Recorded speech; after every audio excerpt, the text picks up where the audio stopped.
UNESCO Remote Radio Week 2021.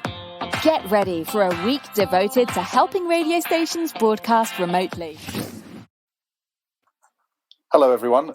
Welcome to this session. My name is Dr. Laurie Hallett, and with me is Olya Booyar from the ABU. She's the head of radio there, and talking about radio in crisis, which is often dominated by COVID, but at the moment, that's just the thing of the day. There are lots of other things going on. And I wanted to start, Olya, if I may, by asking you about, let's get that out of the way first, the COVID situation, because it's such a big region. Can you give us some examples of how radio has played a part in your part of the world? Thank you, Laurie. It's great to be with everybody here. Look, the Asia-Pacific region is a huge region, and our remit as ABU, we have 250 plus members in the region, and we start from Turkey, Russia, up north, and go through the Central Asia, all the stands, down to India, the subcontinent, Southeast Asia, Asia, and the Pacific, of course, as well as Australia and New Zealand. So it's a huge area to think about. And in terms of COVID, the region has been hit in various ways during various times. So in the beginning, when COVID swept through Asia itself, and it sort of, continued down, there quite a few of our members did very well. I mean, everyone pivoted really reasonably well to remote broadcasting, as in broadcasting from home, and did it very quickly. And of course, with radio, it's so much easier. And the thing is that radio in the Asia and the Pacific is a crucial medium. It's very important to most of the people. It's in many countries the only medium there is. Particularly in the Pacific, there are some islands that don't currently have TV services that are their own TV services. They tend to get them from other islands. So radio is a means of information that is local, that is correct, and that is viewed as the source for for the country and the region. So it's been sort of varied, but it's been very full on at the same time. So whereas it started off in Asia with COVID, but going down to Sydney, for example, and Australia as a whole, 2019 at the end of the year started with a lot of the fires, as people would have remembered. And that was a disaster on its own. Radio was crucial, absolutely crucial in keeping people alive, keeping people informed, and keeping people entertained during a very difficult and very scary time. And of course, within weeks, it pivoted straight from the fires into COVID. So in a way, radio was well positioned in Australia because it had gone from one disaster straight into another. And then right across, if we look now at the Pacific has just started in the last couple of months feeling the brunt of COVID and the restrictions. Up until now, they have, of course, they've gone through an economic crisis because of the shutdowns, and the economy so much depends on tourism that they haven't been able to cope very well without it.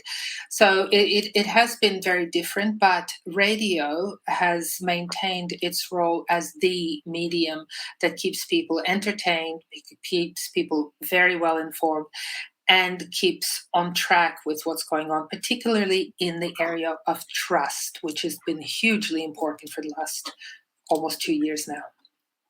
So when you're talking about the role of radio, obviously it's quite easy to get caught up in the technology that allows us to do things today that even 5-10 years ago would have been very, very difficult to do. But what about the processes behind this? What about how organisations are coping with the wider impacts of crisis management? So in the example of the fires, of course, there are lots of examples of where radio stations have been physically damaged, and the technologies which allow us to broadcast from home have allowed those organisations to continue broadcasting. But what does the ABU do in terms of supporting the organisations behind those stations to help them? Look, that's a great question. And ABU's actually been running quite a few programs over the last years, almost more than a decade ago, with climate change disaster risk reduction. And a lot of that has to do with having plans in place. Their broadcasting plans as well as broadcast plans, so the broadcast technology as well as the broadcast plans, on air plans. And that is really of utmost importance, because while radio can pivot very quickly and very easily, but you have to have a plan to do all of that. So we work with our broadcasters right across the board, particularly in Southeast Asia. I mean, Southeast Asia and the Pacific are prone to many natural disasters. So in fact, COVID, while it was a disaster of huge proportions around the world, in terms of disaster broadcasting and radio broadcasting per se, it didn't, apart from actually having people broadcast from home, it hasn't been such a huge impact, because our members are so used to having natural disasters and climate disasters, all sorts of things that are going on. I mean, you look at members in Bangladesh, our members in Indonesia. I've already mentioned Australia and other places. These repeat over and over again every year. In Japan, we also have member-to-member contact. So our members actually train other members. So NHK Japan, one of our founding members, as well as the ABC in Australia, they take on the mantle of training other members in disaster broadcasting, in disaster risk reduction, and particularly doing the planning for the disaster, so they can very quickly pivot their broadcasting schedules, their announcements, and the rest of it. So it like I said, while it has been a huge issue, we have been very well prepared through a lot of the work that we do, not just in content, but in technology as well. I mean, I think, as you probably know, ABU actually invented the first radio in the box many years ago. And that has been something that we've tried to get out to our members, particularly in remote areas. But we're now working on the next iteration of that is much smaller and more cost effective. You may remember him, and I just pay tribute to someone who passed away some while ago, Martin Allard, who was involved in a lot of that development of those systems. But I wonder, obviously technology solves a lot of problems, but the technology of radio becomes more complex. Does that mean that sometimes the complexity of modern day systems makes them more difficult to sustain in disaster situations? I don't think so, because in a way, a lot of our members, what I've seen, that they've made a big leap from, like 10 years ago, there was a huge focus on digitizing, and to transition to digital. And for many of our members, they've gone from analog actually and leapt over that and made the leap to online, which is not as expensive, but also it's a lot easier to manage. And of course, you have, if you don't have a signal, you don't have a radio station. But in many places, in the Pacific, for example, a lot of broadcasting takes place via Facebook, via Facebook Live. Any disasters that take place, they go through there. Why? Is because there's now a marine cable that goes into many of the islands. And I know Australia as well as New Zealand are working on that, and China to a degree, and they're extending that infrastructure to be able to cope. So while, yes, if you're talking about the high end of broadcasting, it is complex and it will be difficult. But with radio, it doesn't always rely on that. You can actually broadcast online, and you can broadcast very quickly and very efficiently, even from home, with a very simple setup. Is there a difference, though, between the covering of emergency situations in urban areas and in the rural parts of your vast part of the world, where connectivity is intrinsically tends to be more limited? Yes, there is.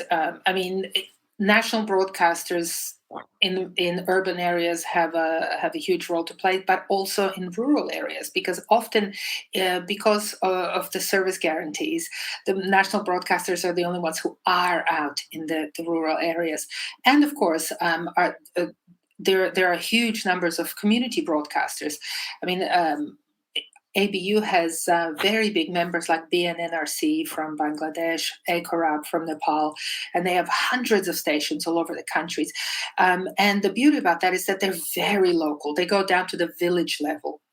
So I think in that case, they work hand in hand with national broadcasters to be able to cover down to the smallest village and area to be able to get the messages through. And often are there the messages that the national broadcasters have broadcast, and then they sort of get them out to every other broadcaster and community broadcaster in the country.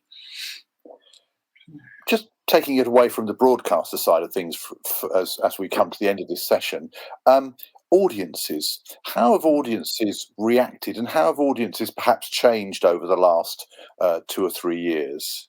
Well, we've noticed what other people have noticed around the world is that audiences have gone very local.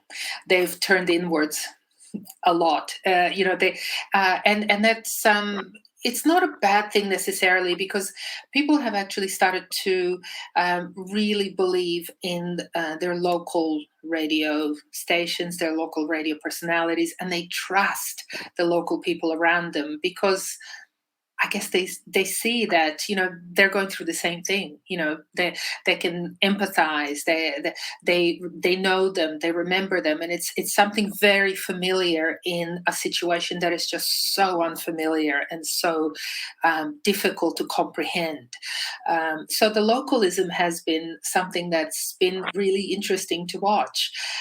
So much so that I think we're now looking at what happens beyond this. How do we get back to that sort of the diversity aspect and looking at globalism? Has it been lost? I don't know. I mean, we're just starting to get out of that, but certainly the localism has been a massive impact, and not always a bad one at that, because people got to know their neighbors, they got to know their surroundings, they got to know their local areas, and by and large, that's been a very good thing for everybody. I'd like to wrap up by just asking you about trust in broadcasting, and how that has been impacted by recent events. Do you feel that in the future radio will be able to retain its position as often the most trusted medium? Have there been any things that have impacted against that because of recent changes? Look, I think like every other medium, radio has to fight for that. I mean, trust is a huge issue, and it's been a huge issue for several years now. And the pandemic's only really compounded it. So there's a lot of misinformation, there's a lot of disinformation, and that foments mistrust in everything. So radio's probably slightly better off. Probably because, again, of that local aspect where people kind of know each other much more. But still, I mean, many of our members are saying that is their number one issue, is how do they work on the trust and making sure that people understand what they're doing. And it's a very difficult thing, because whereas in, a lot of the stuff that you see or people see on the social media doesn't have to be verified, but broadcasters need to verify everything. They need to have sources. They can't just go off and, blithely report on whatever, anybody else is doing without actually verifying anything. But people are coming around to the fact that it actually is a good thing. It may be a little slower, but the news that you get from certain broadcasters is trustworthy, and people are starting to realize that. And in fact, I mean, I'm currently in Australia, and the funniest thing about this whole absolute terrible mess that we've had with, the procurement of vaccines, and we've been late to the party, the whole thing. But there was such an issue about anti-vaxxers in Australia, and people were so uptight about it. And in the end, right now in New South Wales, where I live, we've got we're just about 95% vaccinated throughout the entire 16 plus population, and the biggest problem now is that the vaccine hesitant people, or not hesitant, is the anti-vaxxers are really surprised that they're only less than 2% of the population. So the weight of that is not what it seems like when you're listening to all the amplification of the anti-vaxxers. So I think that's been a really good lesson for everybody, is that don't believe everything you hear. That's great to hear. Olya Booyar, thank you very much for that quick canter through. I'm sorry the session was so short, but I hope people found it interesting. Thank you very much once again. Pleasure. Thank you.